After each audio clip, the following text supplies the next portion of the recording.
pessoal, tudo bem? Estamos aqui segunda-feira, começando uma nova semana e com algumas novidades, né? Andamos aqui pensando, replanejando, revendo as coisas e os encaminhamentos. O que eu poderia dar de notícia para vocês é que esta grande discussão que a gente tinha se proposto a fazer sobre a instituição escola, nos seus diferentes aspectos, ela foi sendo encaminhada, são quase 30 vídeos, né, associados a esse tema, e acabamos considerando que, de alguma maneira, esse tema se esgotou. Não que ele tenha se esgotado no sentido literal do termo, porque, na verdade, podemos continuar falando sobre isso quase que infinitamente. Mas, evidentemente, que, do ponto de vista da estrutura conceitual que a gente tinha a intenção de expor para que o debate pudesse rolar, para que as pessoas pudessem conversar e talvez amadurecer um pouco, se contrapor e, bom, tudo aquilo que envolve um debate, essa estrutura conceitual do significado de escola, de aluno, de professor, do conhecimento, das reformas curriculares e tudo mais, a gente foi paulatinamente tentando dar conta. Então, a partir de hoje, e mantendo basicamente o mesmo calendário, quer dizer, a discussão sobre ensino permanece às segundas e sextas-feiras, e sobre geografia especificamente na quarta-feira, mas a partir desse vídeo de hoje nós vamos iniciar então uma discussão mais voltada ao ensino da geografia. De primeiro ponto, assim, só para explicar melhor para vocês, a nossa ideia não é pegar este ou aquele tema da geografia, como ensinar melhor sobre relevo, como ensinar melhor sobre geografia urbana, agrária, geopolítica, ou seja lá o que for. Nossa intenção não é essa. A nossa intenção, na verdade, é trabalhar com as questões conceituais básicas do processo de aprendizagem e de ensino da geografia. Isto é, que papel tem ensinar geografia, para que a gente ensina geografia, quais são as categorias da geografia que estarão sendo discutidas e desenvolvidas nas quartas-feiras. Na segunda e sexta nós vamos utilizar a mesma estrutura conceitual para entender como que isso se relaciona com o processo e com o processo escolar. Que papel tem isso na escola básica, desde as crianças nos primeiros anos do ensino básico até os jovens aí no final do ensino médio. Então, de alguma maneira, a nossa intenção é discutir o ensino da geografia, mas não necessariamente formular aqui materiais didáticos. Acho que, de alguma forma, o nosso esforço na produção de material didático está todo ele voltado, já sistematizado na coleção Geografia das Redes e nas coleções anteriores, a coleção que foi feita para a Fundação Bradesco da 1º ao 5º ano, a coleção que foi feita ainda na época da editora atual, junto com Diamantino e com Marcos. Quer dizer, todo esse esforço de mais de não sei quantos anos, já nem me lembro mais, quase 30 anos, acho, se não for mais, está muito associado, então, a essa nossa dinâmica aqui, ok?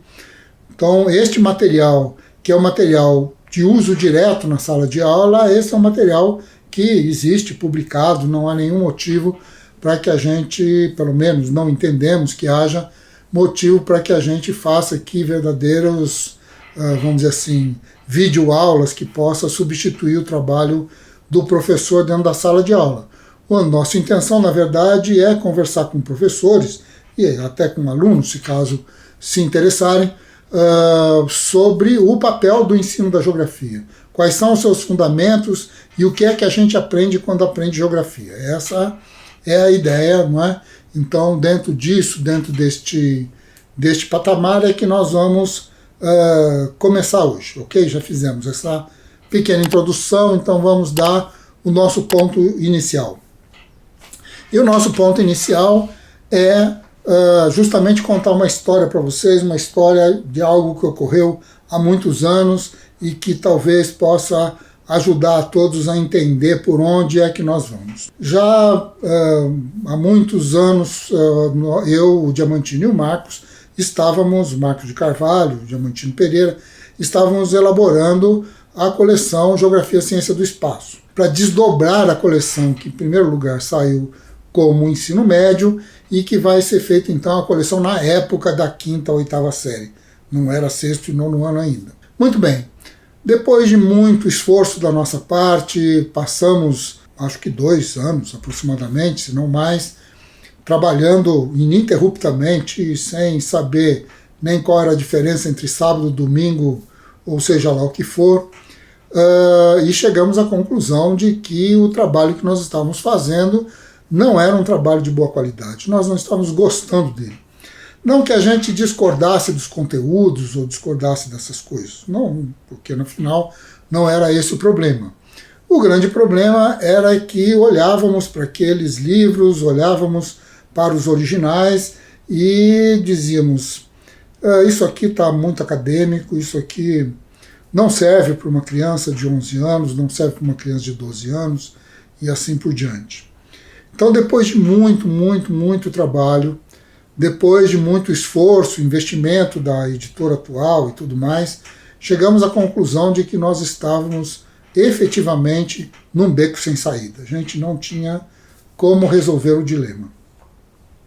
Naquele tempo, então, junto com outro companheiro da geografia, o Elvio Martins, nós fomos para o Rio de Janeiro, visitar o Rui Moreira e passar um final de semana lá e bater um papo, bom, resumo, trocar ideias, não é? E chegando no Rio, no dia seguinte, pela manhã, conversando com o Rui, comecei a contar para ele essa mesma história lamentável que eu estou contando para vocês. O quanto estava difícil construir um livro que, diferentemente do livro do ensino médio, onde a estrutura dos conteúdos, a ordenação dos conteúdos é o que definia então todo o jogo, no ensino fundamental, na antiga 5ª série, isso tinha lá a sua fragilidade. A nossa intenção era colocar a geografia a serviço da escola, a serviço dessa criança, e não exatamente fazer alguma coisa que fosse academicamente bem resolvida, mas do ponto de vista pedagógico muito mal resolvido. E conversando, e Rui me conta então uma história que é a essência dessa nossa conversa de hoje. Rui diz assim: ensinar geografia, me lembro, claro, não estou reproduzindo porque não gravei na memória, isso aqui é a minha fala de memória, mas ele me diz assim: ensinar geografia, assim como ensinar qualquer disciplina na escola, é como ensinar uma língua estrangeira. E nós ensinamos uma língua estrangeira partindo daquilo que é estrutural nela.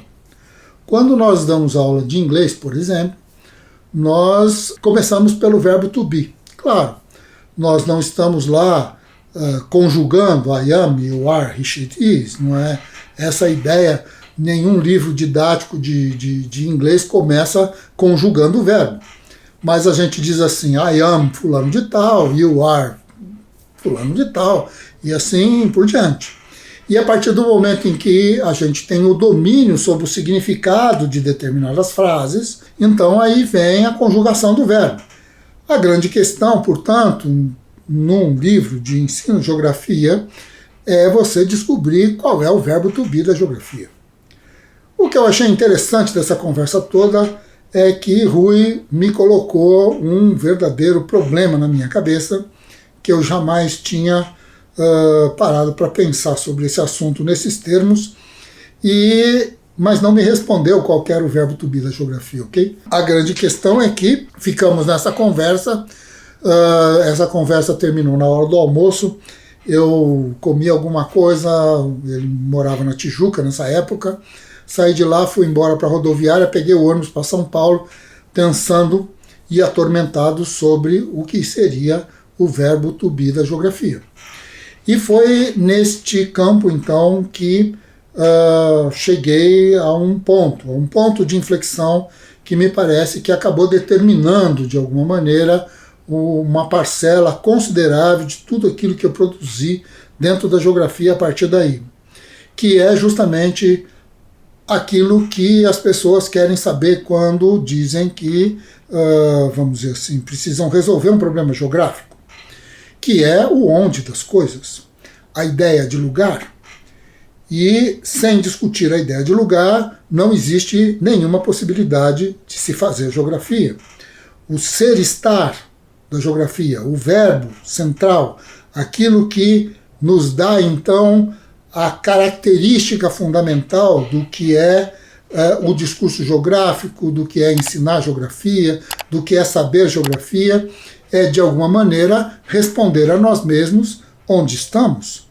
O onde das coisas, porque se não tenho o onde das coisas, também não sei o onde de mim mesmo, não sei o onde das pessoas que comigo convivem, não sei o onde daqueles que comigo não convivem, aliás, muito pelo contrário, detestariam conviver, e assim sucessivamente. Quando penso do ponto de vista da geografia, estou pensando efetivamente num sistema de localização, e num sistema de localização onde, ao definir a posição relativa de cada coisa dentro de um processo, eu defino então o processo, isto é, o lugar, esta ideia de lugar, este jogo de relações, esse jogo de posições que se estabelece como lugar. E a partir daí, então, em mais ou menos um ano, aproximadamente, mais de trabalho, escrevemos, não sei se pelo bem ou se pelo mal, se aquilo ficou bom e deu conta de todos os recados. Na época achávamos que era interessante, hoje em dia acho que teria várias críticas àquilo que já fizemos, mas de qualquer forma a grande questão é que paulatinamente fomos trabalhando esta ideia da paisagem, esta ideia da ordem, né, do território, a ideia da regionalidade, fomos construindo esses conceitos todos para essas categorias específicas e definindo então a maneira como cada uma dessas coisas vão ter um papel extremamente importante na hora de se ensinar geografia e a gente responder para nós mesmos o que é que nós ensinamos quando ensinamos geografia. Isto é o que vai nos dirigir daqui para frente. Por fim, aqui um toque, né? Amanhã temos mais um podcast. E no caso, este podcast foi gravado já há algum tempo com uma amiga nossa de muito tempo, que é a Adriana Furlan, uma professora de geografia do ensino superior aí em São Paulo, e que tem uma paixão. Eu já reproduzi uma entrevista dela no livro Geografia das Redes, e ela me chama muita atenção a paixão que ela tem pelos vulcões. Então, ela nos conta um pouco a história da vida dela, um pouco das suas viagens, um pouco o porquê que ela gosta tanto deste fenômeno, não é tão explosivo, digamos assim, e vai ser uma conversa muito leve, muito tranquila. Vocês vão ver amanhã, logo cedo, já teremos aí mais um podcast dentro dos nossos arquivos e disponibilizado. E na quarta-feira a gente volta, né, com geografia, e o tema central então é a primeira grande e fundamental categoria da geografia, que é a paisagem, ok? Então, minha gente, até amanhã cedo com a Adriana Furlan e o nosso papo mais do que levíssimo, mais do que tranquilo, na quarta com geografia, e na sexta a gente volta então para discutir o como, por quê, para que se ensina geografia, ok? Um abraço a todos, prazer em revê-los e até mais, até amanhã cedo.